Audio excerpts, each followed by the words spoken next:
Welcome to Safety Unfiltered. This podcast is brought to you by VelocityView, creators of the Safety Assist mobile application. We provide tools to help companies improve worksite safety and OSHA compliance.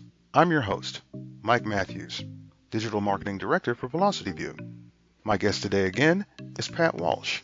He has been in the construction industry for nearly 40 years as a superintendent, project manager, site safety manager, and is now a consultant for construction and general industry clients. Today we're going to be continuing our conversation on how Safety Assist Mobile can improve worksite safety, improve documentation, as well as protect organizations from liability.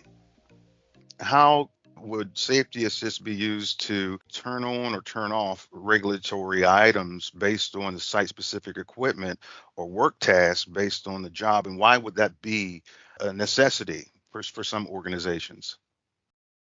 Well, the main thing is that Safety Assist provides a comprehensive database that includes all the regulatory requirements, not just some that are handpicked by some safety department someplace or Mm, by an investigator or an OSHA inspector. So the Safety Assist product in the hands of the site superintendent provide the entire reference at a glance. And it really provides them access to that documentation anywhere, be it remote, what have you. And we both know that as human beings, we do lose track of paperwork, unfortunately. And if you have that in the palm of your hand, that really takes a lot of the potential for improper documentation or lost documentation. I'm also thinking, how would they use us to monitor the required activities by project, by manager, by worker, by submission, by time frame? The main thing for project teams to do is to get each subcontractor enrolled into the data management system. Once the subcontractors are enrolled, all of their key people are entered, all of their equipment is entered, all of their work tasks and other main scope performance items are entered into the database. And then the subs themselves are entering the data as they go forward. And it's not up to the project team to go around and try to monitor what they're doing. The subs actually do it themselves. What that provides then is, number one, an accurate correlation between what's regulatory by OSHA. So the regulations are then in the database. The subs have that immediately available to them, and then they can provide their response on how they're complying with that regulatory requirement. Understood. And that makes perfect sense. What have you seen, because you've been in the business for almost 4 decades, what has been basically a use case that you've seen where a work site has been shut down because of improper documentation, improper use of PPE? Can you think of a specific instance where that happened? And can you expand on that? Sure. There was a case about 3 years ago where I was called by a general contractor who had a subcontractor doing mechanical work overhead in a relatively low ceiling. It was only an 8-foot ceiling situation. Hmm.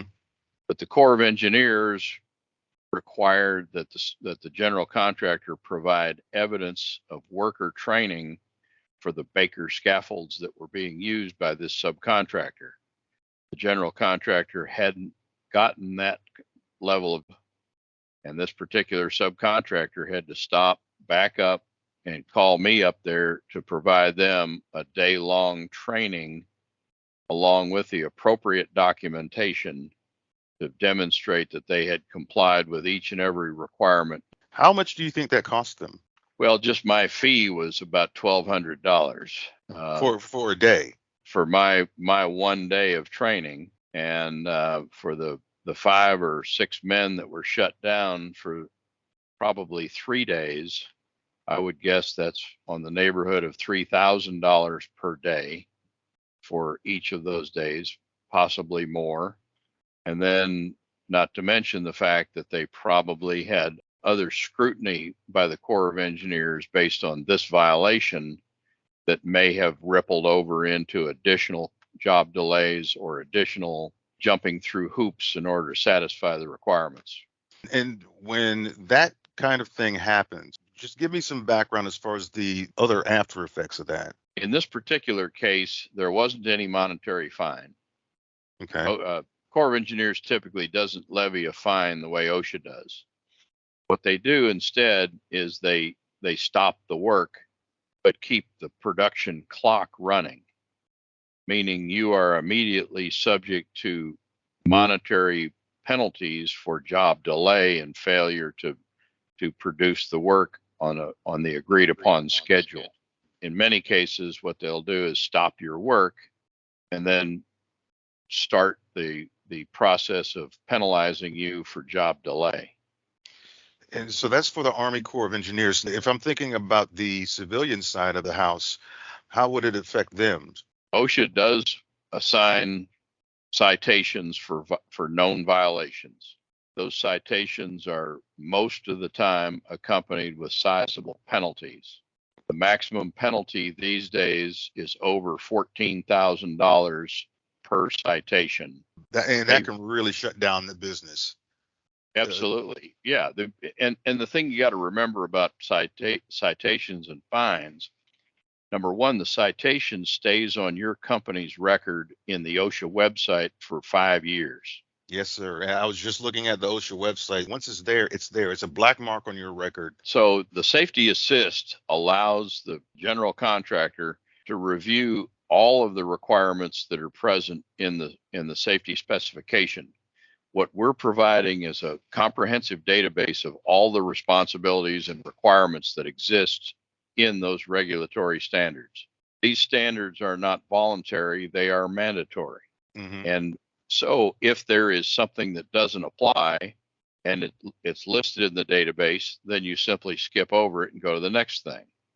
But if you can scan the entire list of all regulatory standards, then you're not going to miss anything that might get you in violation later on.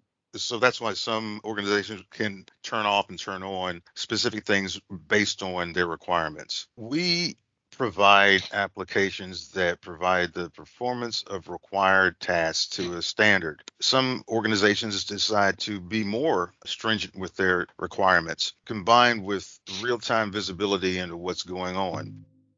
Thank you for listening to Safety Unfiltered. In our coming episodes, we're going to be covering subjects such as Regulation EM 385-1-1, risk mitigation, and a host of other topics that directly relate to bringing your workers home safe and protecting you from liability. We're also going to have special guests from the private industry as well as the military speaking on these topics. If you have any comments, concerns, or ideas for show topics, let us know. Also, please don't forget to like and subscribe on all of our social media channels. And as always, be safe.